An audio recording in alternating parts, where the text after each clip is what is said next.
Don't adjust your speaker. I said it right. It is Jeff Platt with 6.1 million chips over there on the right side of your screen. Thank you so much for joining us. 9 players remaining 9 players, all guaranteed $7,317. We'll go through all these players in a moment. A Poker Joker with the raise. A Poker Joker, I believe, is Ian Steinman. More on him in a little bit. The Hotfix is going to take that one down, though.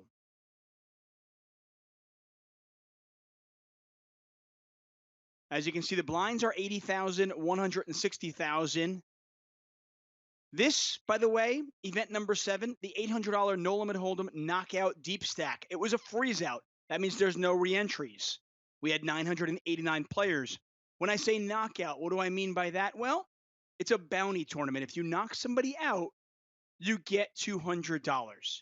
Each person has a $200 bounty on their head. If you knock them out, you get the $200. Obviously, very relevant in your decision-making process in the early parts of the tournament. Meaningless now.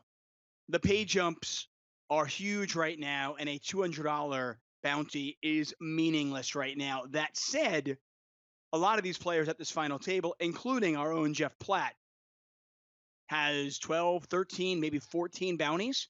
So he's got 2,800 in the bank already, plus the 7,000 for 9th place. The insanity. It's awesome.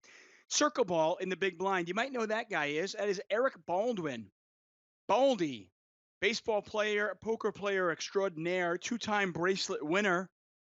He is at this table. Other players who made some deep runs. Lane Flack, back-to-back Flack, 6-time bracelet winner. Fell short, did not get here, as you can see. We'll try to go through the rest of the players at this table. Spaghetti, Frank Marasco made another deep run. He has been red hot as of late. 2020 has just been his year. He also fell a couple of places short of this final table.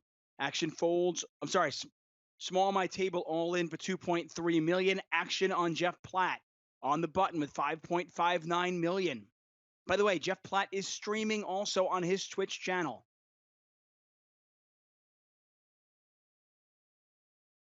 DJ Cam says Gunner is Jason Gunn. Small my table is going to take that one down. Jason Gunn, by the way, career live tournament winnings just 6,300. His first recorded cash was 802nd place at the 2019 World Series of Poker. But don't let his online earnings fool you. Gunner with 4.3 million has 258,000 in online winnings on 888 in New Jersey. So the guy can play. So look for Jason Gunn. I want to welcome all of you in the chat. There he is. Gunner Poker is in the chat. What's up, my man? Clark Kent 17. Nick O'Keefe knows.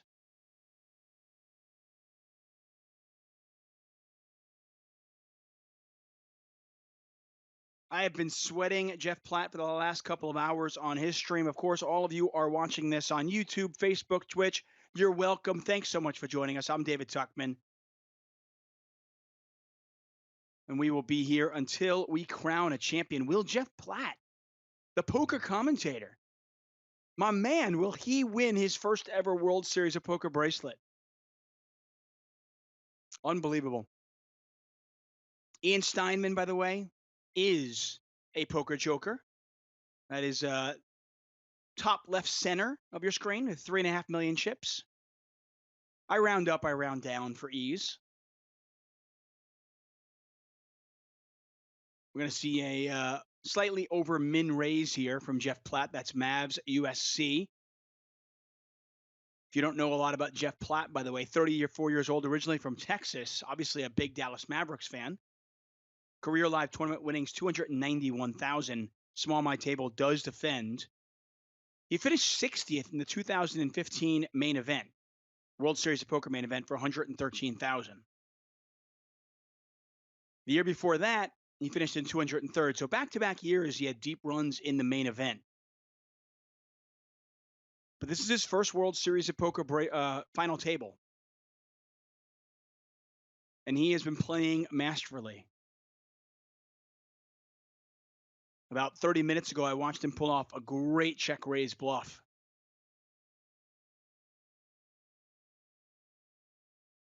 Talked us through why he did it.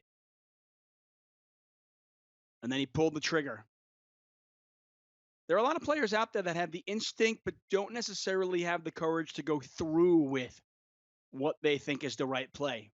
A poker joker gets a walk. We continue on here. 9-handed, big pay jumps, as you might imagine. All these players guaranteed $7,300. First place, $103,000. Royalty Roy says, I busted out in 20th, cashed out for $4K though. Congratulations, Royalty AA. Kev Math, what a final table indeed. Ian Steinman, Eric Baldwin, Jeff Platt, and it could have been better. I mean, Lane Flack, amazingly, just got knocked out. Spaghetti, Frank Marasco, just got knocked out. Some huge names here. I want to welcome all of you who are here with me. Brian Rast is slated to join. Hopefully he did not fall asleep. I don't know. He could have. We'll see. Hopefully Rasty will join us. Of course, Brian Rast, 4-time bracelet winner. Has won the 50K Players Championship twice, has 21 million in live earnings, won the Super High Roller Bowl. Rast is slated to join and offer analysis.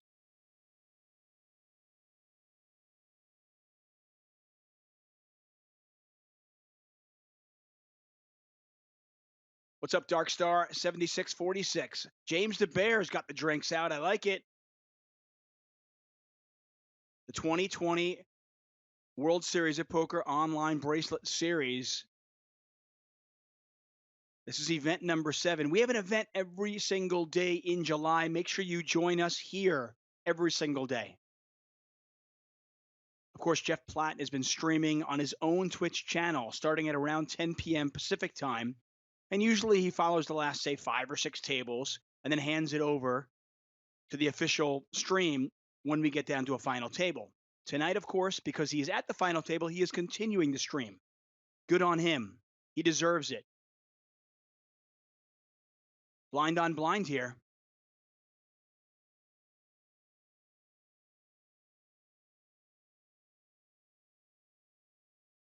JYK Poker is all in for 3 million chips. That is just a tad under 20 big blinds. That is June Kim. Don't know much about him except for his name. This is a bad time for Jeff Platt to have connection issues. He does fold there. By the way, interestingly enough, Ian Steinman finished second when Eric Baldwin won his bracelet in the 1500 No Limit Hold'em in 2018.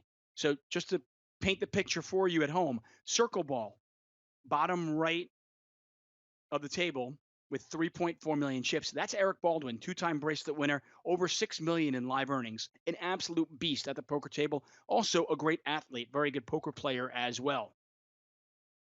As we watch him battle Jeff Platt here, he's in position. Platt's got a tough position at this table with Eric Baldwin on his left. Fortunately for Platt, he has more chips than him. But Eric Baldwin's in a really good spot in terms of, if he can win a pot or two, stay afloat, he's going to be really dangerous with that seat position.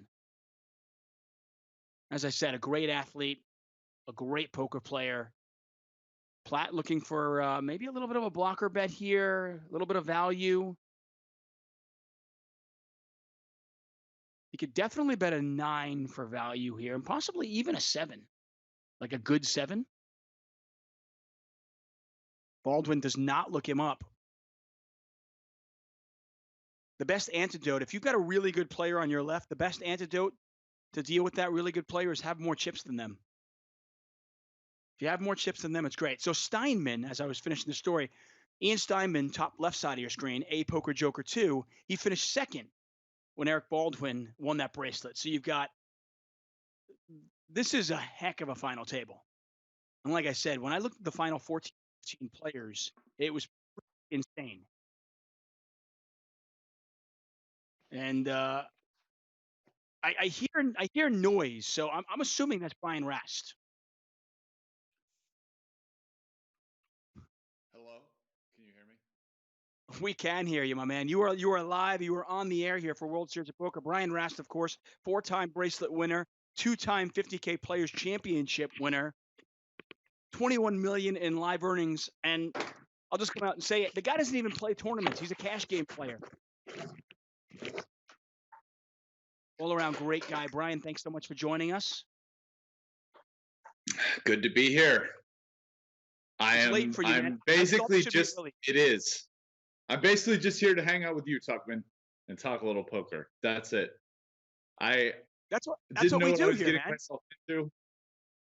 It's 1:30 a.m. In fairness, most of these final tables have started at around 1 in the morning. We had one other freeze out, which started at 11:30 p.m. Hence the reason I thought this would start earlier. My apologies to you, but you know what? I'm glad I got you. And let's talk some poker. I'm glad I'm here too. I actually, I mean, I've refocused a little bit on putting emphasis on sleep. One of the things I've done during COVID is spend a lot of time focusing on health and nutrition, and sleep is just super important for optimum brain function and physical health and all that stuff. So, but you know what? I'm going to throw all that by the wayside tonight and hang out with my good friend and talk some cards. So let's do it. I'm intrigued though. We got a little blind on blind battle here. Buns a million all in from the small blind. He does get I that through. mean, Didn't have much. yeah, I mean, he had like 8 big blinds there, right? Because it Yep. was 160K. So, I mean, there's some ICM, but he's probably shoving very, very wide there. I mean, just looking around at stacks at the table, I mean, he's kind of the short stack. Um, there's only one or two other guys that are really even close to him. So I don't think he feels a bunch of ICM here. He's got to win chips. So, I mean, I think not ICM, you're shoving something around 80% of hands. So he's probably in that small blind spot, supposed to shove probably about that, probably around that much. I would guess there's not too much ICM there. Yeah, well, he's done really well for himself by picking up the blinds and the antes 2 hands in a row. He has essentially doubled up without even seeing a flop, and he puts himself in a much better situation to possibly ladder up and make some moves here. Once again, David Tuchman, Brian Rast calling the action. Our own Jeff Platt. That's right, Poker Central's Jeff Platt is the chip leader at this table. That is Mavs USC. Rast, you mentioned sleep. So when this is all over and live poker is back, how is that going to work for you? Because as a poker player, obviously, you got to play when the game is good, don't you? Yeah, no, it turns out so last summer, I was back to playing. I've been playing less tournaments. I had a period of about 5 or 6 years, right, where I started playing quite a few tournaments. But last summer, I was mostly cash, and for the last almost 2 years now, I've been almost only cash again. And the mixed game goes a lot during the day. So I was waking up at like 8, 9 in the morning, playing a day schedule, and usually quitting in the evening. Obviously, there were some times maybe the game was extra good and I'd play like a long session, but I'm probably doing less of that than really ever before. So, Sounds good. Brian Rast there. Fan Sawyer moves all in for 2.5 million. Now up to 2.9 million as he does not get called. I get it, man. Hey, being a live cash game player myself, once I had kids, my schedule changed. I used to play, 8:30 at night until 4 in the morning, 5 in the morning sometimes, and get I'd basically pull in the driveway with a cup of coffee for my wife as she'd wake up. But, once I had kids, obviously that changed. Wake up in the morning, go to play poker at 10 in the morning, be home at 4 o'clock. hmm. And I'm not gonna lie, Yeah, kind of nice. I think most people don't realize how crucial sleep is for, optimum function. But, whatever. I mean, sometimes you need to make exceptions for whatever reason in your life. But yeah, well, I didn't, there's it might have taken a while to get to this final table, but this final table might not take too long because, I mean, really, there's not that many big blinds out there. I mean, basically everybody is in between 10 and nobody has more than 30 big blinds. I mean, the big stack at the table is like 26 big blinds or something there with like 5.3 million, right? So, Well, you do the math here, and that's actually really dangerous. It's a good point you bring up. There's 29.67 million chips in play. The blinds are 100,200. Do the math, and you figure out. Obviously, we are not very deep, but that's actually really interesting. I think a lot of times we focus on these final tables, and you say, okay, well, chip leader, he can really push around the stack, ICM, all this thing. But in my experience through the years, when I have noticed that the average stack is say 17, 18 big blinds, and the chip leader has less than 30 big blinds, those are situations where anything can happen, oh and yeah, often does. definitely, definitely. There's a look at Brian Rast at home. Rast, you in Vegas now? I am. Yeah, I've pretty much just been here for the whole COVID time. My wife and I did just go to LA for about a week and a half for a couple different types of doctor appointments, but that's the only time I've been gone since February or January or something.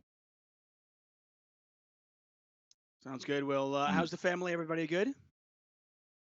Yeah, wife is good. Our son is in Brazil playing soccer and doing online school. He's doing great, and yeah, no, can't complain. Life is going very well. I mean, this year is different.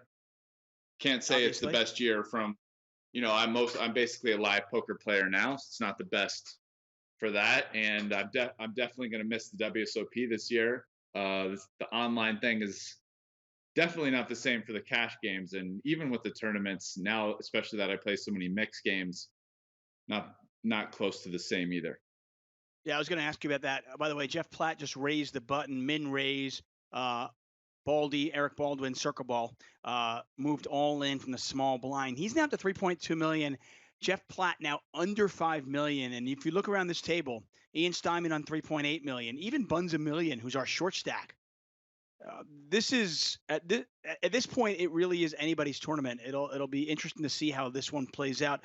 I did want to ask you about that, being not only a live player and a cash game player, but also somebody who plays, so big. What's your outlet during this crazy time that we live in right now?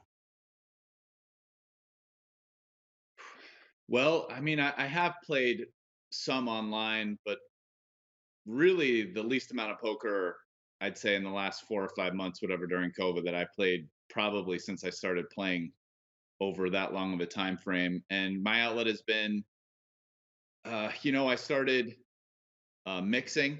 So right here, the camera's on me. I got um, I just got Hold on a a second. Hold that thought. We got controller. an all in. Hold that thought, Rasp. We got Oh, Ace here we Jack go. versus Ace Queen. And they're gonna Oh, chop it look up. at that. They're gonna chop it up. Okay. Baldwin was one card away Wow. from being in a bad spot there. He obviously picked up a diamond draw on the turn as well. They chopped that one up, and we continue on. So I'm sorry. What were you showing, and what was that again?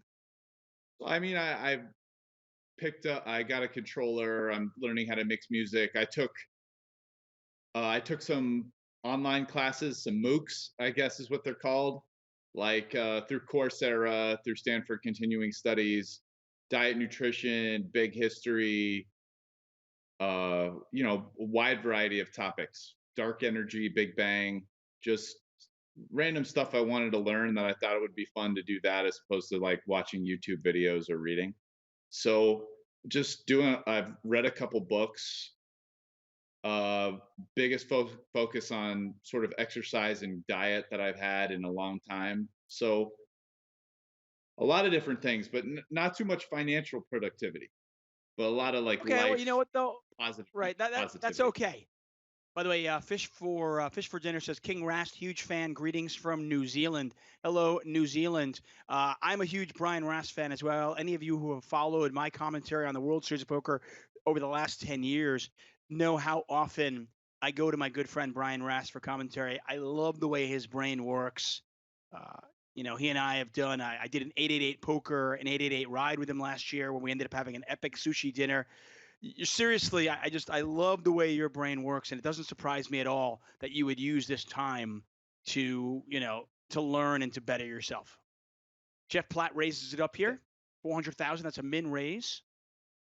And I mean, you win the pot, you win 525K. It's not a bad pickup. That's a quarter Not of at some all. people's stacks. And he does just that. He picks it up. He's up to 5.3 million right now. He still is our chip leader. He has been the chip leader throughout this final table. But at this point, I'm sure he'll start feeling a little bit better if people start getting knocked out. Well, I've enjoyed doing these with you over the years, for sure, Tuchman. You're a great guy to do it with. I've enjoyed spending time with you, and doing these commentaries with you has gotten me interested in doing it. I actually was basically about to do some this year with Triton, but their tournaments got called off. So, we'll Ah, see what happens when we come back. But and of course, Triton Poker Series. I was in Montenegro last May working with them. Montenegro, by the way, have you been? I haven't Oh been. my, wow. I mean, I have been fortunate enough to travel around the world because of poker, and I've seen a lot. But Montenegro is really quite special. I It, I mean, there's so many places in the world I want to go, but I feel like I'm going to get a chance to do Montenegro for some poker thing at some point. So I will try to make it a priority. yeah, no doubt, no doubt. A Poker Joker, that's Ian Steinman raising on the button. JYK Yeah. Poker, that is June Kim in the big blind. So So it's an let's talk about interesting poker for a second. decision there for, yeah, a poker joker. It's an interesting decision there because even though obviously he has 4 point something million, the two blinds were both a lot shorter than him. And that's definitely a spot where instead of min raising, he could definitely decide to jam and Got put an some all in. pressure We on got a them. race here. Oh, Sorry wow. to interrupt you. Ace King versus Jacks.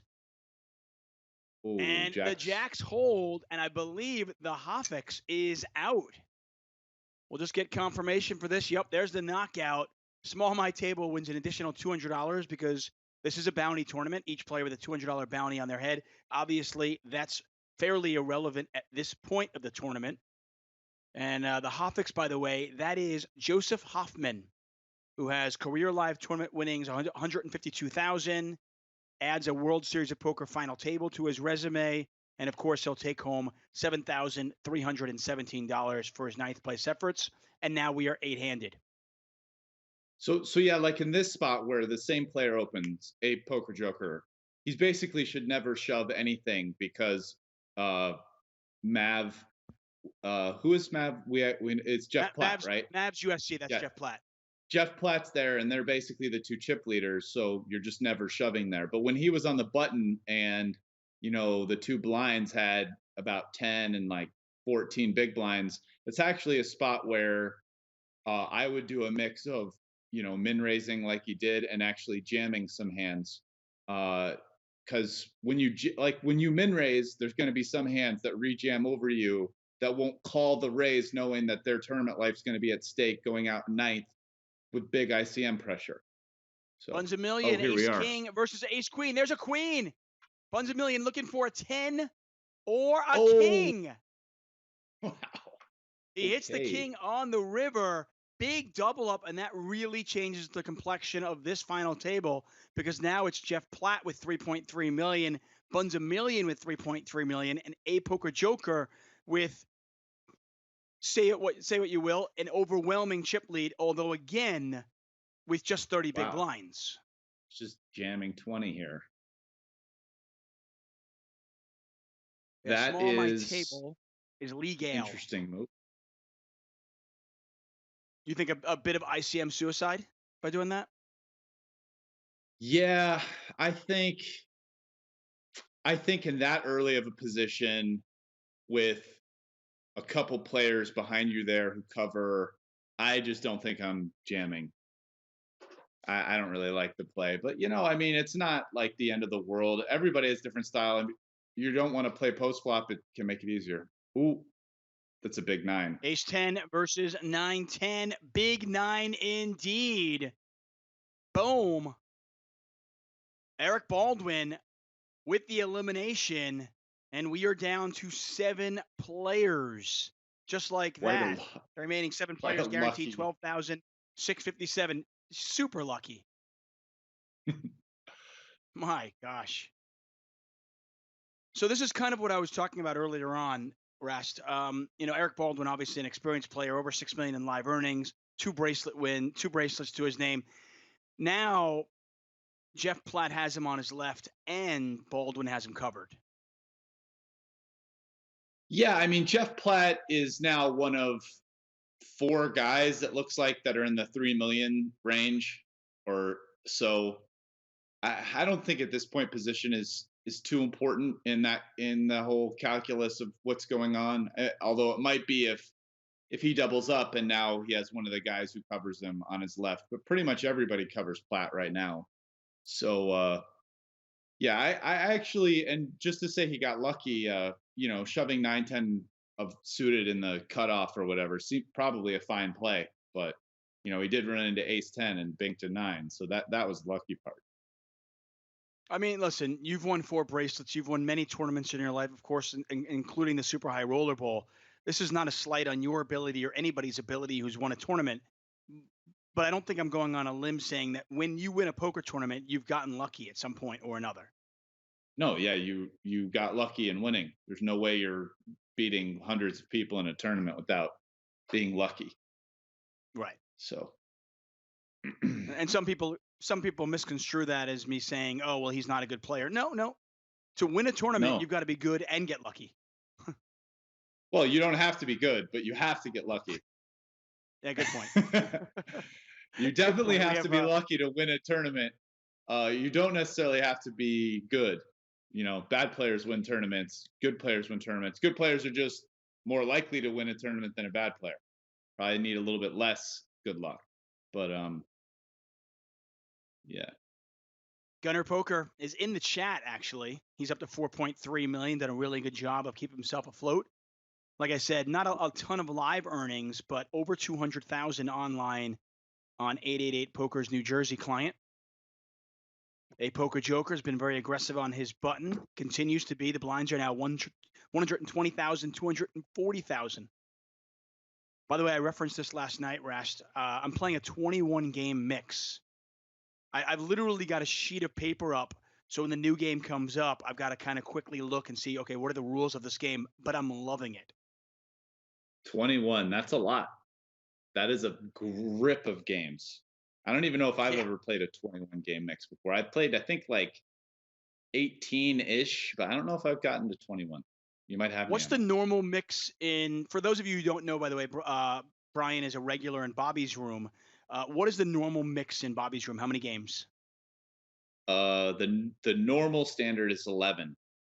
It's the 8 game plus Badoogie, no limit, deuce to 7, single draw, and limit deuce to 7 Raz. Is there, do you have a favorite game, or do you have a game that you're best at relative to the competition? Yes. Let's look for a minute at this. They're actually playing the river. It was check bet call, check turn, and he's going into the tank here. I feel like it's kind of definitely value betting tens. I feel like he's jamming pocket pairs, so I would value bet a hand like eights, but I don't think he has a hand like eights. Only So decides to check. Action on a Poker Joker. Ace high. Ace high is a definite possible check. Maybe 10. There's the bet. Planning on calling. There's a call. Oh, that Nice is a call there. Nice very play. nitty check call. Wow. I actually I kind of like the check, but I feel like I would just go ahead and raise that. Well, I mean, the question is, I'm assuming that Jeff Platt is probably thinking, can I get called by, if I check raise here, can I get called by worse? I think the answer is yes. So for example, a Poker Joker's line is very consistent with a bunch of hands that are decent two pairs. Imagine he has aces, queens, jacks, nines, ace 10, queen 10, bet flop in a spot where you're probably see betting a lot, check back turn for pot control, and then betting a third pot on river. I mean, if I'm Jeff Platt, I actually assume my hand is good there close to 100% of the time. I'm probably only losing to a really sneakily played like king 10 or potentially like pocket twos, I would say. And I'm probably, and yeah, I think one of those hands, I mean, one of those hands is definitely puking on the river when they get check raised, but they might look you up, you know? Let me I ask you mean, this then, just to play devil's advocate. And obviously, I rarely disagree with you, but are there any considerations where it's definitely a check raise in a cash game? It's definitely a check raise earlier on in the tournament, but at a final table with ICM considerations, is there any thought there to just check calling? so I hear your question, and I think it's a very good question. And I would say it is beyond mandatory check raise in a cash game or early in a tournament without ICM. Right. Like no question for stack sizes at like 20 or 30 bigs, the way the hand played, check call is definitely not right. Now, ICM does impact it a little bit. I would say that this is a very extreme, like I think it's a strong enough play there that ICM does not make it a check call. Additionally, I think ICM, in my opinion, has more of an effect on what I'll call probabilistic outcomes earlier in the hand. So, in other words, what you want to do in spots where it's like 60-40 with cards to come, right? Whereas, like, this is a spot where it's true, you don't know what your opponent has, but in these kind of spots on the river, it's very rarely spots where it's super close. Like, he's not check raising there. I I guess the way to put it is he's not really 60-40 that he has the best hand. I would say checking the river, your opponent bets third pot after checking back turn. He probably has the best hand 98% of the time. Yeah, Now, you're right. even if he folds, even if his opponent folds, you know, he's bluffing some and he folds all his bluffs. Say even bluffing half the time, which would be ridiculous, but let's just say it, right? So half the time he's folding his bluffs, the other half he's value betting, and he only calls 20% of his value bets. So he's calling 10% of the time, but you're only beat like 1 or 2% of the time. So even with, you could do a pretty crazy ICM and it's still like an auto check shove. So I just think like, yes, you're always considering ICM, but at some point you can be considering it too much, right? Like you can't let it paralyze you into like never going for value just because, you know, you're maybe putting, you know, some of your chips at risk. Because the flip side is that, you know, it's still worth it to acquire chips, even if there's ICM effects. Yeah, I will come out and say this that uh, Brian has actually worked with me occasionally on my game, and I will come out and say it that as I've learned to play tournaments, I've heard Brian say to me like, "Hey, listen, stop letting ICM paralyze you. You got to play poker." And it's so true. Interesting hand nonetheless. Players are on a break, as you can see. They'll be back in 2.5 minutes. A poker joker too. That is Ian Steinman. He is our current chip leader with the blinds at 120, 240 though. It really is anybody's tournament. Buns a million though. Shout out to him. Done a great job of laddering up. He's on 2.6 million. Already guaranteed $12,657. Who knows how much more he can ladder up here. A little bit more on Ian Steinman, by the way, our chip leader. He has 4 circuit rings, one every year since 2017. So, we're talking about somebody who's consistently crushing year after year after year. I already mentioned he has a second place finish at the World Series of Poker. That second place finish was coincidentally to Circle Ball, Eric Baldwin, back in 2018.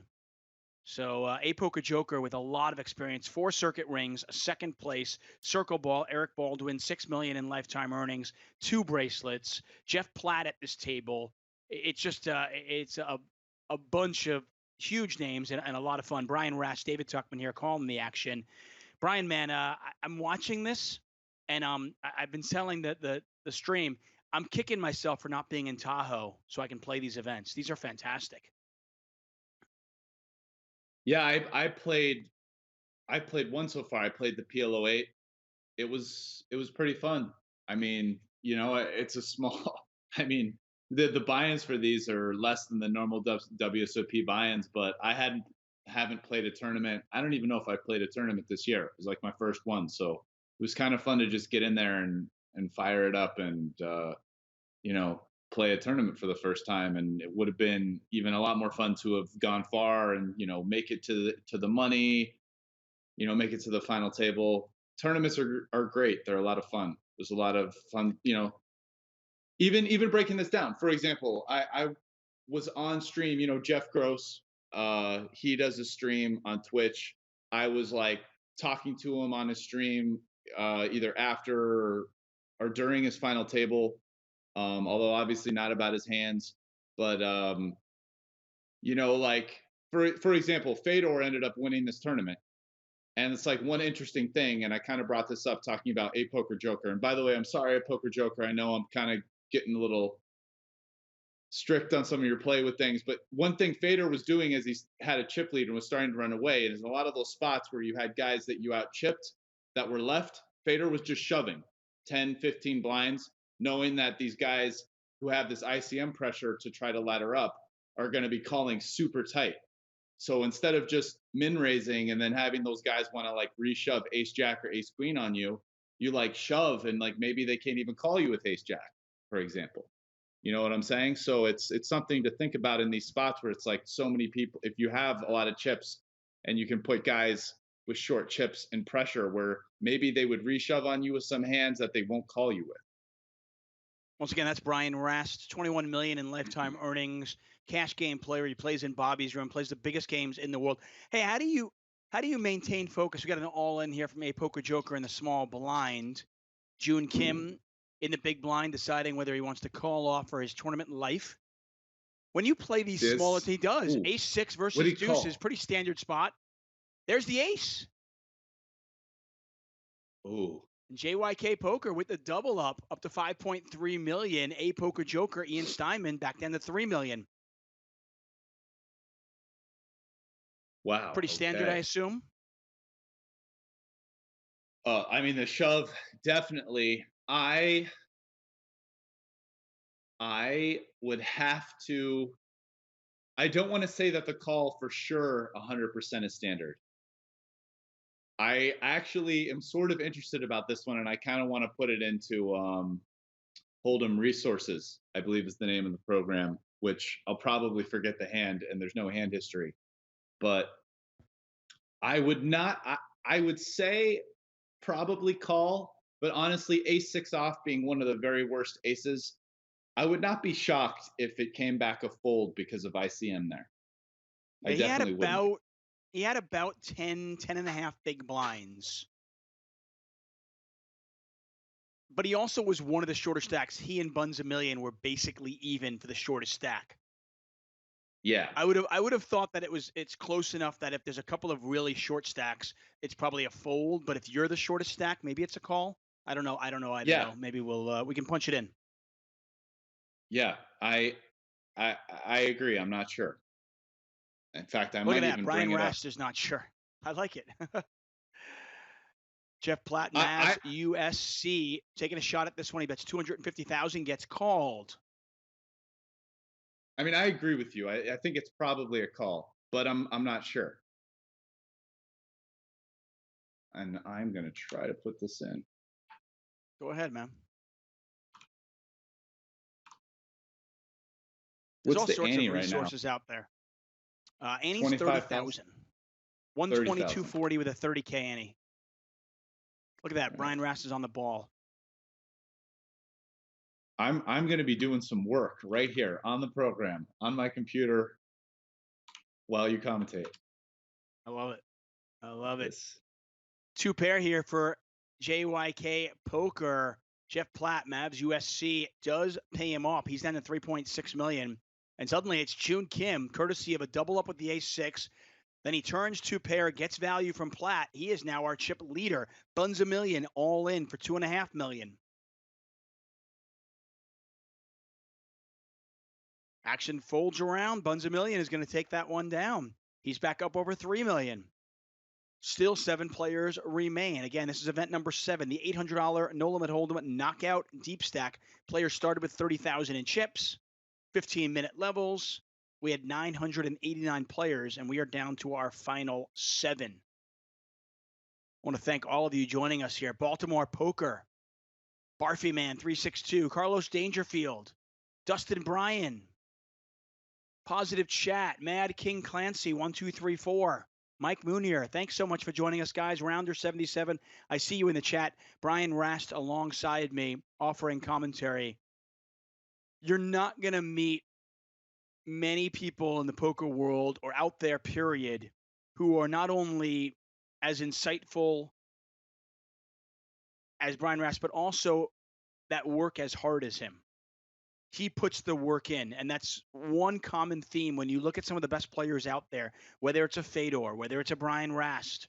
You know, when you look at the best players, they are working on their game. No doubt whatsoever.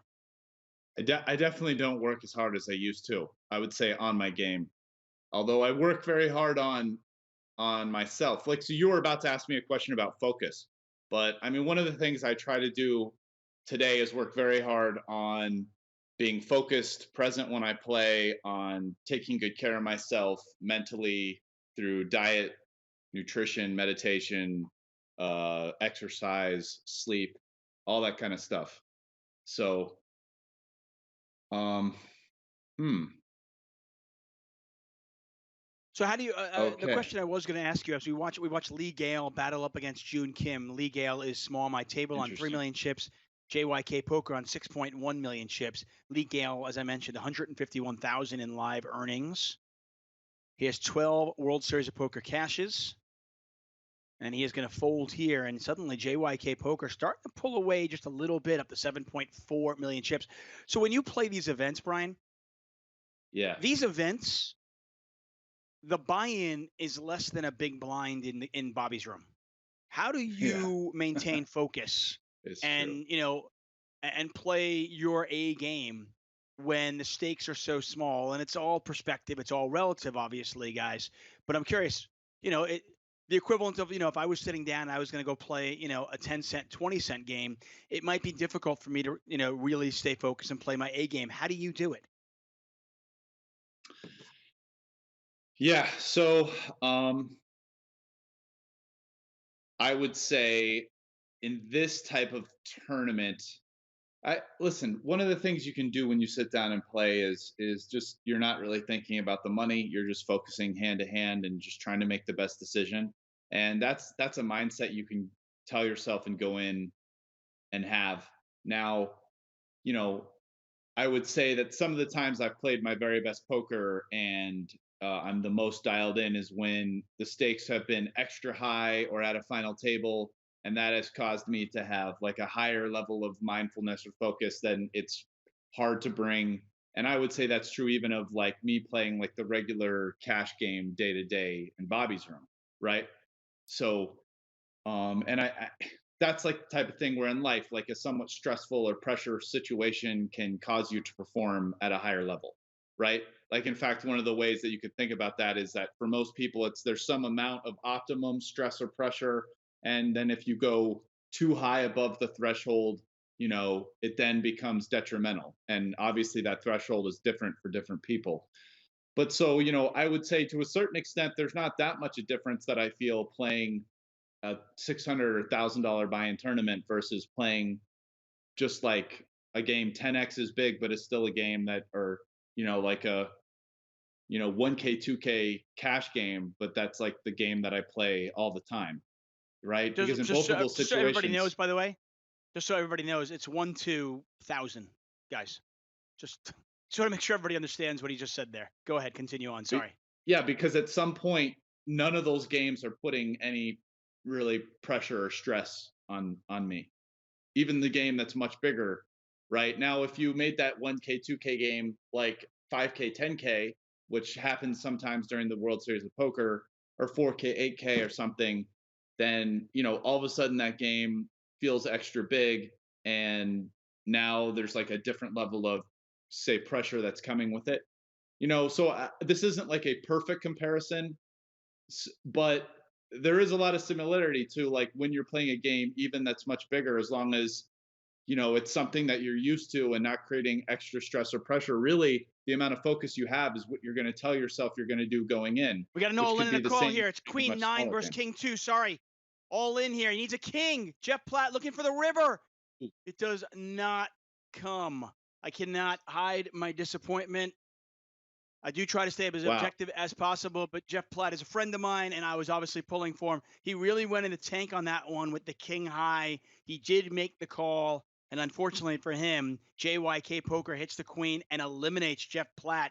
Platt gone in 7th place, takes home $12,657. I think when it's all said and done, and he looks back at this, weeks from now, he'll obviously be very proud, very happy with his accomplishment. Had a ton of people come out and support him, and he deserves all of the accolades. He does a great job, and he does a great job as a poker player, and obviously as a commentator, he is a consummate professional. But coming into this final table as the chip leader, he has to be disappointed right now. So I feel for him. Yeah, definitely. And this is, by the way, Anyway, this is kind of we have getting a back to different what I was situation. saying. Look, now we actually have a guy who's sort of running away with the chip lead now. We do. JYK Poker has been very aggressive. He kind of is doing what you were saying a poker joker should have been doing. Yeah, well, now he actually has the chips to do it. Now, unfortunately for him, the one guy who can really hurt him is right to his left, which will lower his incentive to do what I was saying, which is open shove. Right now, if it was a different situation and the guy with 6 million chips was closer to his right, I think you would start to see him, or you should see him, start to open jam more hands into the guys with 2 and 3 million, because it's harder for them to call. And in other news, the results are back from that hand. Okay, what was it? So And you would be deuces. It was a pleased blind to on know, blind, deuces versus a 6. Go ahead. you would be pleased to know, Tuchman, that you were correct, and any ace is a call. And technically, we were both correct. I mean, I only said that I wouldn't be surprised if it was a fold, but you were stronger. So I'm going to say you were correct, and I was just sort of correct. But yes, any ace is a call. But, and this is a pretty decent but, it is predicated according to the solver. The solver has the small blind shoving any 2 cards. So basically, a range of the big blind calling 39% of hands, which is any ace, threes plus a bunch of the suited hands, whatever. That's is predicated on the small blind shoving any 2. And so if you had a small blind there that was not playing, ICM GTO correct, and say only shoving 40, 50, 60, even 70% of hands, it would tighten up that calling range a bit from that. And I think a 6 off probably still a call, but it could be closer. So it does depend. Hey, can you pop in the king deuce call from Platt? Because that one's a little bit closer in my opinion. He obviously was good there. He was up as queen 9, but I wonder with king deuce. The problem with calling with a hand like king deuce, and I don't pull punches. You know what I mean? Like I said, Jeff Platt's a good friend of mine, but I think that part of becoming a better poker player is always kind of analyzing spots regardless of who your friends are and what they did. The problem with calling with a hand like king deuce is you can be dominated and you're never dominating your opponent really. Well, I That will doesn't try mean my it's that best. Do you doesn't mean it's remember a what their fold, but I'm stack size were? curious. Do you remember what their stack Well, sizes were? JYK Poker had like 8.5 million chips. Platt had about 3.3. I want to say Platt had maybe 12 big blinds. And that was after he had put in the big blind, right? And was it Right. 240 or 280 at the time? I believe it was still 240. My numbers might be slightly off, which obviously will affect the answer. Maybe somebody in the chat knows the exact one, but I believe he had about 12 big blinds. Oh, also, there is a chance that I had the wrong small blind listed there on the hand, because I just deleted it from being a 1.2 million small blind down to 120K. So It's possible that the results for the last hand are not correct. Although actually it probably is correct that if the small blind shoves 100%, that's the calling range. But it might not Okay, be so small blind 100. I've gotten So we're just gonna confirmation on the Jeff Platt call. It was 8 million yeah. versus 3 million, and the blinds were 122.40 with a 30K ante. Okay. By the way, the So blinds right now are 142.80, but this was that hand there. So he had, okay, well it's in the big saying blind. small blind is shoving any two, and in this Okay. case, the big blind's call range is just under 25%, and king suited kings only go down to king sevens. King deuce suited is a decent fold. Other hands that are about king deuce suited, it says minus 0.48, which is similar to say What does queen that eight mean, off. by the way, Brian? So Assuming some of our viewers don't know what you're talking about when you say minus 0.48. so What do you it's mean losing in about layman half of the terms? big blind, I believe. I believe that's about half of the big blind it's losing. So it's a fold. Even if the small blind is shoving any two. And if I was going to estimate why, it's because and this seems to be a stronger fold than the previous hand. It's because there are two other people that were pretty similar in chips, and with 7 players left, there's starting to be some decent money jumps. So I guess you have to start to be a little tighter with your calling range. So for what it's worth, by the way, just to compare this to the other hand, at 24.7% of hands that you're calling, ace-6 off is barely a call, but it's a call. So this leads me to believe that even if I had messed up the small blind input for that other hand, it probably was still a call there in that spot. So Yeah. I mean, I just go back to the simple thing of like, when you're calling off, when you're the shover, this is one of the first things I ever learned as a poker player. When you're the first person in the pot, there's two ways to win the pot, right? It's very simple. I know I'm going to break this down. It's going to be really simplistic. You're going to be like, duh, Tuchman. Okay, we know this. But hear me out. For those of you who maybe don't know this, when you are the first one in the pot, there's two ways to win. You can get your opponent to fold, or you can win at showdown. Your hand can be the best hand and win at showdown. When you call off, there's only one way to win. And when you call off with hands like king deuce, ace deuce, anything small like that, you're just never dominating your opponent. Even when you're ahead, king deuce versus queen nine, your opponent still has probably 46% equity against your. And the problem is when your opponent's shoving any of his kings, you're just crushed. So, and I guess when you factor that in with ICM, to me it's probably a fold, and obviously the software confirms that. well, yeah, I think one of the things I think about, like look at king deuce, and if you put it up against 100% of hands, it's only a 53% favorite against I mean, 100% of hands. So so the and problem let's say is what happens if with what happens if ICM, that's JYK just poker is not. folding the bottom 10%? Yeah, or if he is or isn't. I mean, the problem is that when you start to factor in ICM, you need more than a 53-47 edge there to risk all your chips to try to win that pot. That's just sort of what it boils down to, and that is, you were asking about that hand to tie this into our discussion from earlier about the, you know, what does ICM say? One of the differences is when the way that hand played on the river, and there's a lot more visibility about ranges.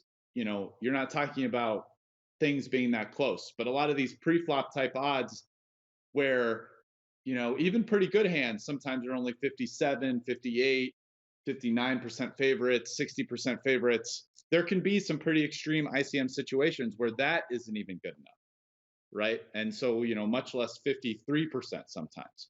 It's just one of those things where it's worth some to just stay We got alive an and maybe all in a someone call else here. busts up, and it's over.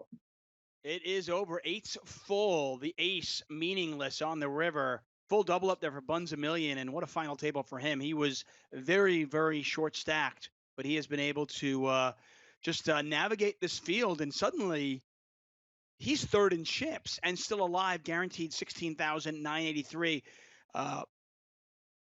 Pay So he May. has I this. was going to say P May This 5's asking, is that Brian Rast? That is indeed the one and only Brian Rast. Continue, Brian. Sorry. It's a very interesting chip situation here because there is starting to be some pretty extreme ICM for some of the guys, but the people who have the toughest ICM spots are kind of in the best seats. Because if you look at the way this is stacking down, it's pretty much if you start from JYK Poker and go all the way. Whoa, another all in. Got an all in and a call here. Ace 9 versus King Jack. A king or a jack will save small my table, and unfortunately for him, it does not come. And JYK Poker is just running away with this with nearly 14 million chips. Another bounty, earns himself another 200, and small my table will take home 16,983, and we are down to 5. And he has almost half the chips. So now this is a spot where he might start doing some pretty, like, he should probably jam a ton here. Circle ball has to call pretty tight. I will come out and tell the audience that 2012 was the year where my game took a huge leap forward. I was always a good poker player. Get a raise here from JYK Poker as opposed to a shove. Eric Baldwin, circle ball, 2-time bracelet winner on 5.7 million chips, deciding what to do. He makes the call. Flop is king 6-4, pretty dry flop.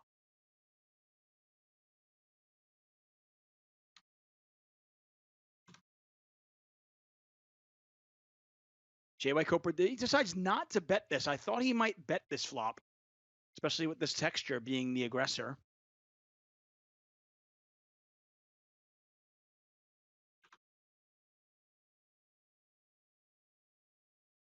Circle ball deciding what he wants to do. He checks it back. 5 of clubs on the turn. 2 clubs now. Pot is 1.8 million.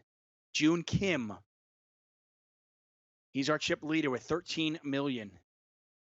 So yeah, just to bring this back to the pre-flop, because I just put this pre-flop spot in right now, just to show like kind of what I was saying, and I'm going to back it up with some math. If JYK Poker shoves 100% of hands in that spot in the small blind, circle ball is only supposed to call with 4% of hands, sevens plus, and ace king and ace queen suited. So like when I'm saying like you should, because think about it, circle ball second in chips with a few guys with like 1.8 and 3.2. Like this is the spot where JYK just gets to make him his, bend him over, yeah, so to speak. So it's like right, we get it. That's one of those things that you're going to see if you start watching like high stakes poker tournaments with a lot of, really seasoned tournament pros. You're going to see a lot more play like that once you get a chip leader at the final table. And it's because there's just math to back it up. Now, one of the interesting things about that situation is the guy you're shoving on, it's generally good for you if they know they're not supposed to call. If you're shoving a guy who doesn't know that, then sometimes it's not necessarily good for the guy shoving, depending on how many chips they have. Yeah. You know what? That's a great point. Knowing a lot about your opponent is really paramount when deciding, what the best decision to make there. And it kind of even furthers your point, though, because if you're aware that circle ball is Eric Baldwin, you know that he knows he can't call unless he's got, the top 5% of his hands. He's just going to fold so often. Yeah, and even if he's off a little bit, if he thinks it's 3 or 4 or 5, I mean, you're still talking about a pretty ridiculously small calling range when you're shoving any 2 cards. We get a raise here, well, an all-in, I should say, from Ian Steinman. That's a poker joker 2, and he gets it through back up to 2.3 million, and we continue on 5-handed. Brian Rast, David Tuchman here. So I will go back to 2012, where my game took a huge leap forward. Had an epiphany that summer. I covered the World Series of Poker. The year before, I had covered it for ESPN, and it was all, with hole cards and everything and the production. The following year, we did it for the World Series of Poker. It's where the black booth kind of started. And I had a handful of guests that would come in through that summer, but we had no hole cards that summer. That particular summer, we had no hole cards. We covered 35 events. And Brian Rast, I met him that summer, and he came into the booth probably 6 or 7 times. And my game took a huge leap forward just because I listened to you and I couldn't see the cards. And just kind of the things you would say when you couldn't see the cards kind of made me think, okay, I need to work more. And then just listening to the way you kind of thought things through was a huge help for me and a big learning experience. All in here from A Poker Joker. Nobody's going to call, and he's up to 3 million now. By the I'm way, glad that I helped you on your journey. yeah, no, Sincerely, you definitely did. Our chip leader, by the way, June Kim, who is JYK Poker, career live tournament winnings 83,000. oh, he has Kings outs. He versus has a Ace 10. Jack. How about a 10? Not a 10. No. Deuce of Diamonds on the river, and A Poker Joker 2 is out. And look at Buns a Million. What a story. Ian Steinman gone in 5th place. He'll earn himself $23,178. The remaining 4 players now guaranteed $32,000. And Buns a Million now in 2nd place in chips. Yeah, that was a very different time. I mean, beyond the difference between seeing hole cards and not seeing hole cards, which makes it very different, because I've obviously done both with you many times in the WSOP. There's a huge difference to analyzing hands with and without. 2000, that long ago, there were no solvers. And Yeah. I would say, looking back at my poker career, I would say the pre-solver days when I was at my no limit hold'em peak relative to the rest of the field. So, around 2013 was probably when, relative to the other people playing the tournaments, 2012, 13, 14, 15, maybe still was when, with no limit hold'em, I was playing my best relative to everyone. Hey, I'm going to go on a limb and say 2015, you are still pretty good as you won $7 million in the Super High Roller Bowl at Aria that year. Yeah, well, that was a good year. Yeah, 2015 was a very, very good year. I feel like Frank Sinatra right now. Thanks for joining us, guys. Thalo, Vegas Poker, Joy ADK, Jaunty411, Razent, James the Bear. Thank you so much. So our chip leader with 14 million now. Not a huge resume, really. A couple of first places in some smaller buy-in events. Looks like about 100K in live earnings. He does have 250K on 888 Poker New Jersey. So, he's had some online success playing in New Jersey. He's all in, trying to get this one through. Ooh, yep, Gunner's all in. Jack 10 versus the Ace King. A Jack or a 10 will save him. That is not a Jack or a 10. And Gunner Q10 is gone. Gunner, great job by him. That is Jason Gunn. Congratulations as he finishes in 4th place, takes home $32,000. And we're down to 3. The remaining 3 players guaranteed $44,900. First place, of course, $103,000. And the most coveted piece of jewelry in all of poker, Circle Ball, Eric Baldwin looking for his 3rd. Went down way, swinging, fun story and I like the shove. But continue with your story. I was going to say, you mentioned that you played in the PLO8 tournament. Funny story last night. We've always had Black Booth Mojo, fun, some good luck, whoever does commentary. So true story, Nathan Gamble, who won the Pot Limit Omaha 8 or better tournament, was slated to join me as my guest commentator. We had arranged it. I spoke to him earlier that day. I was like, great. He won PLO 8, by the way, in 2017, and he was supposed to join me in commentary. And he said, well, obviously if I make the final table, we'll make arrangements. And basically I say that to every single person. I go, yeah, listen, if you make the final table, we'll figure it out. Go win the tournament. I don't care. In all my years of commentary, I have never had somebody scheduled to be my guest make that final table. Not only did Nathan make the final table, but he won it. Way to go, Nathan. That's how you do it. That is how you do it, man. Hey, so when you watch this, Brian, does it make you want to get back into it? You want to play a little bit now? Yeah, man. I'm never going to quit playing poker. Regardless about where life takes me and other things I get involved with, the poker will always be a part of my life. I love the game. It's enjoyable. Um, so yeah, I mean, I love watching the final tables. I mean, you cut right through, to the most exciting part of the tournament, and sit back and get to analyze the hands. I've always found it to be rewarding and even almost a form of study. To sit back and analyze what these guys are doing and whether you like the play or not or what they might be thinking. Aces Holy, versus sevens. Whoa. A little bit of cooler this is here. for the Baldwin needs a tournament. 7. And look at that. 21 million headed over to JYK Poker. Eric Baldwin, circle ball, the 2-time bracelet winner, gone in 3rd place. He earns himself just a tad under $45,000. And we are heads up. Buns a million. An absolute storybook here, as he was our short stack. I mean, he was our short stack by a long way. Remember, he moved in on the 2nd or 3rd hand, and you were talking about him moving all in on the button. He's just slid his way up. I mean, has not played that many pots. Just a lot of folding. Not many. I can't remember too many called all ins.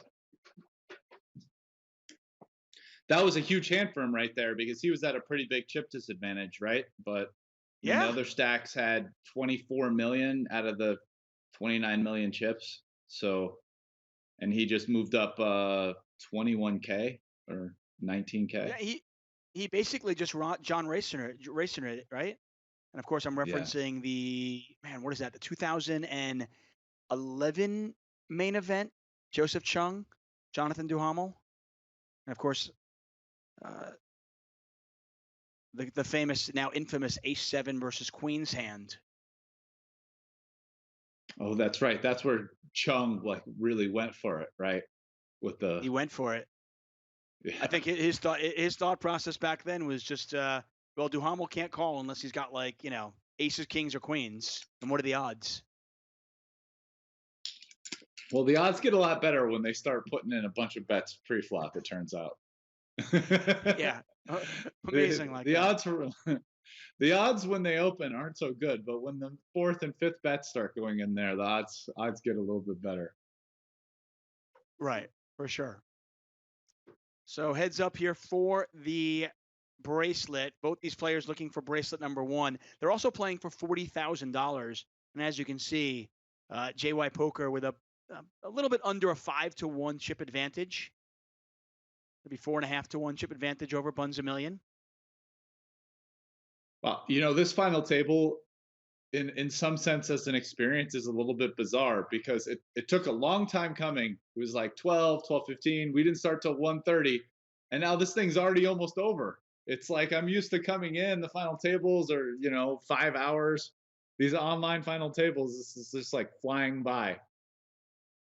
Yeah, it's you go back to, you can fall back on math. It really is. Most of these final tables are going to end before 3 in the morning, and it's just a question of, if we get to the final table at 12:30, well, then we'll get 2 hours of final table action. If somehow we don't get to the final table until 1:30, well, then the final table is going to go an hour. It's just Yeah. the blinds get so big relative to how many chips are in play that these things just can't go on that long. And obviously, you're getting so many hands in when you're playing online poker. Yeah. Also, that's another thing is that there's no timer in live poker, right? So when we watch the final tables, some of these decisions, I'm sure live these guys would take 30 seconds or a minute, whereas online that timer just comes down. So these guys are like, well, I'm just going to make the decision in 10 seconds instead.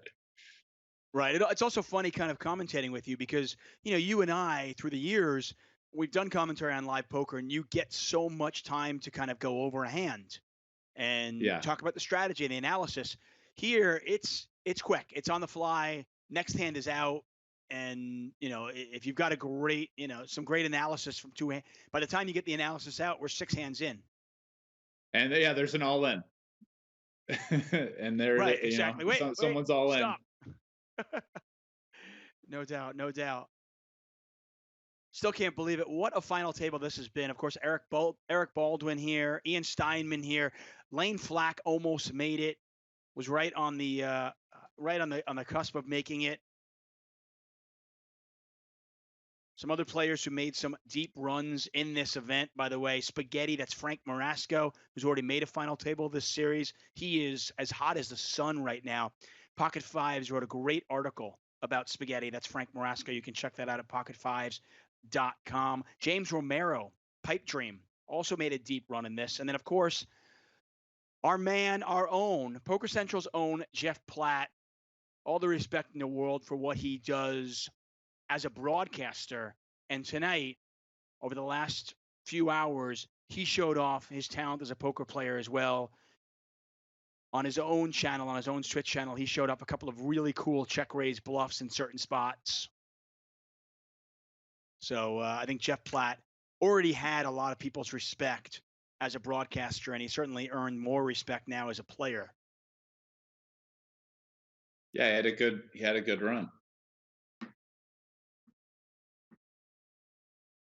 Yeah, the ace queen versus ace king hand was obviously a tough spot for him. As you know, Buns a Million had ace king, wasn't that deep.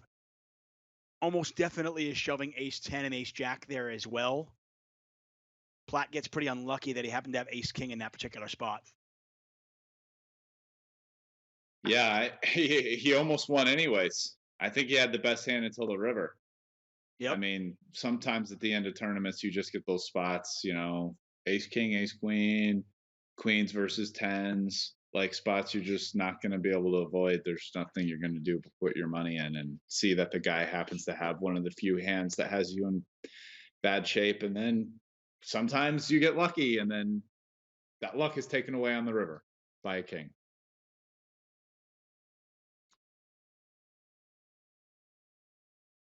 Kathy, chess player, or it's Kai, the chess player, says 2010 was the Duhamel year. Yes, it was 2010. You're correct. Thank you very much for that. These guys are playing was Kata. A lot of small pots. Just every pot's kind of a small one, back and forth, folding, raise, very little getting put in post flop. Very interesting. Has there even been? I don't even think there's been a re-raise yet, like raise, shove, or anything like that. No, Buns a Million got up over 5 million for a moment. JYK Poker was able to kind of get him back under 4, right around 4. But yeah, this has basically been just limp, call, fold, fold. You wonder how much experience either one of these players has heads up. Obviously, unless you're playing, unless you're like an online pro, you're just not going to get heads up very often. And even then, you're not.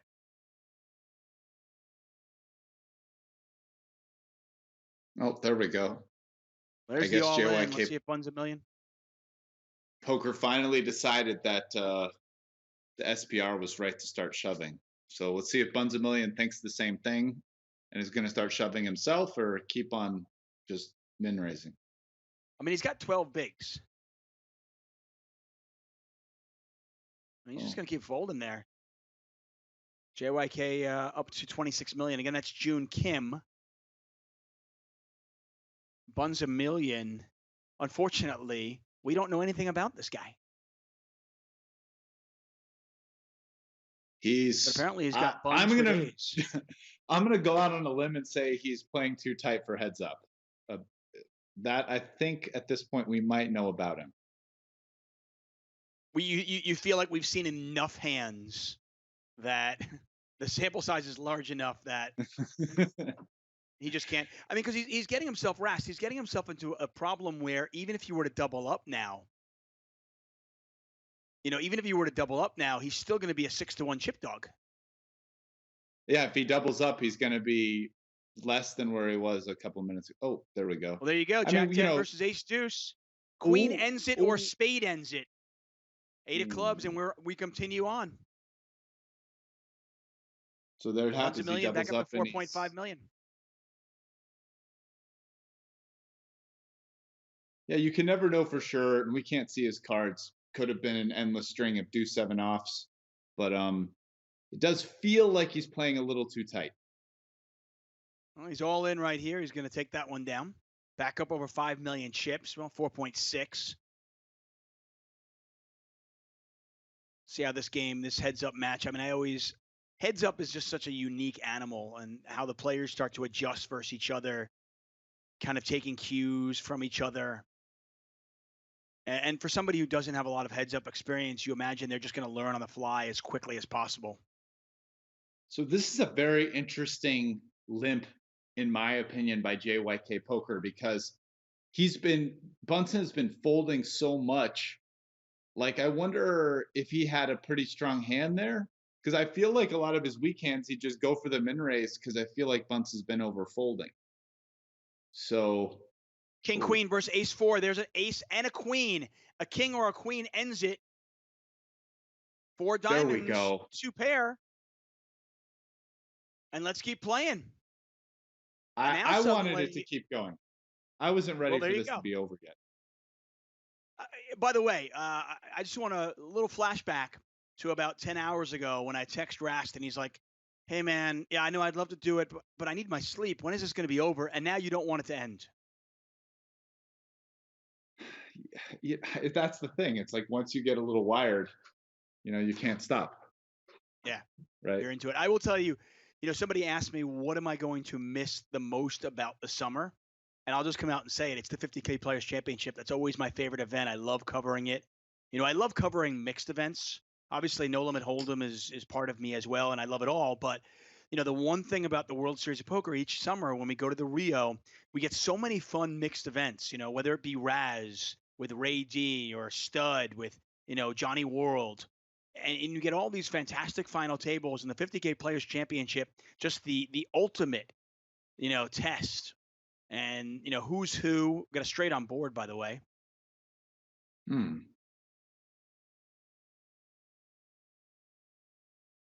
And neither player takes shot at it there.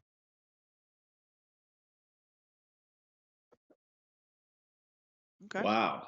Okay. Were you at all surprised that neither player took a shot? I mean, I think to be honest, I don't remember the exact pre-flop action. It looks like there was definitely a raise. I don't think there was a 3-bet. I'm guessing Bunsen million raised and JYK Poker called. But what I would say is I'm interested, based on that Bunsen didn't bluff the river, because JYK Poker doesn't have very many aces, I think. Not that he's jamming all ace X hands, but he's definitely jamming like ace 10 plus, and he might jam some lower suited aces and even some lower offsuit aces. So Bunce is way more likely to have a straight than JYK, and I would take a shot, I think, if I'm Bunce there with the 5 high and just bluff that river, well, I don't know, pick a sizing.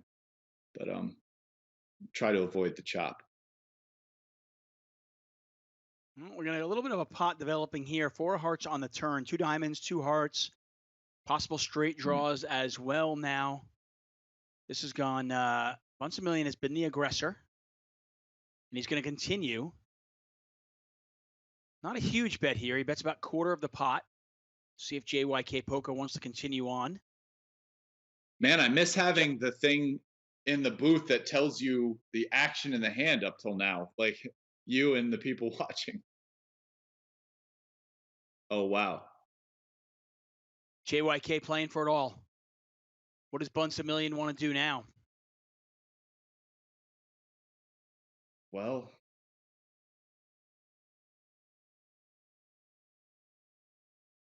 he folds. And suddenly it's back to that 24 million to 5 million mark, back to about a 4.5 to 1 chip lead for JYK Poker. That again is June Kim. Jeff Platt, by the way, in the chat says, came here for some more pain. Jeff, man, we feel for you. We love you, buddy. You have earned all of our respect. Well done. Well played, my friend. Yeah, nice run.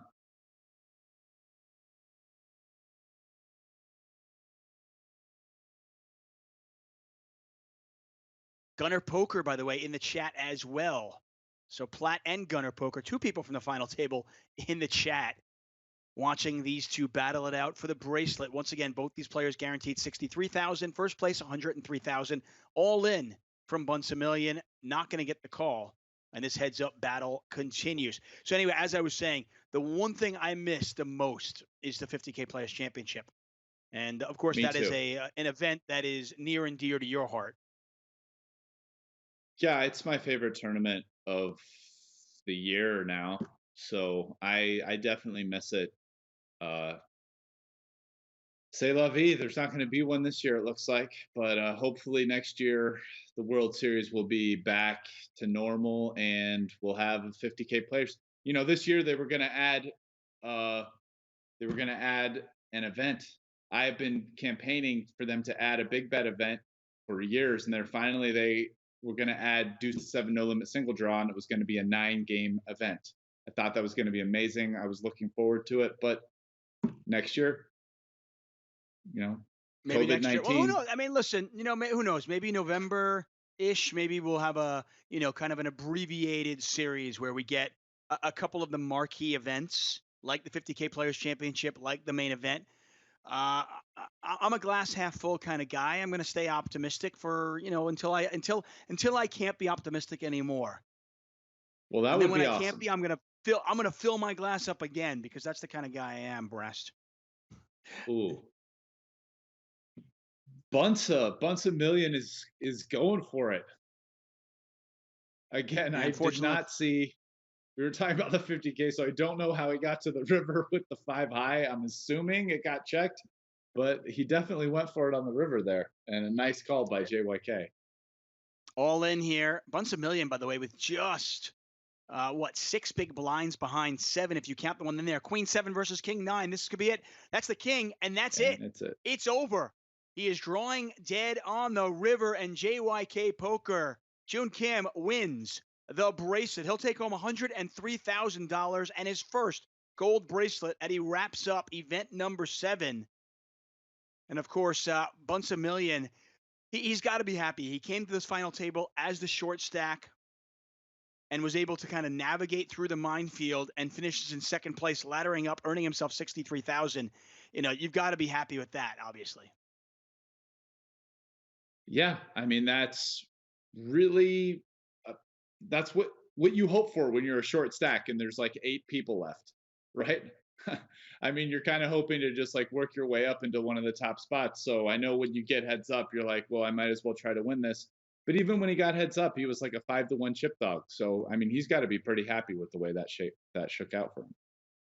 No doubt. Brian Rast, of course, 21 million in live earnings, 4 bracelets. We are honored to have you join us, man. Thank you so much, my good friend. Stay healthy, stay safe, and hopefully we will see you in Vegas playing the World Series of Poker sooner rather than later. For all of you at home, thank you so much for joining us. What an epic day of poker. With 15 left, we look at that field. Lane Flack was in there.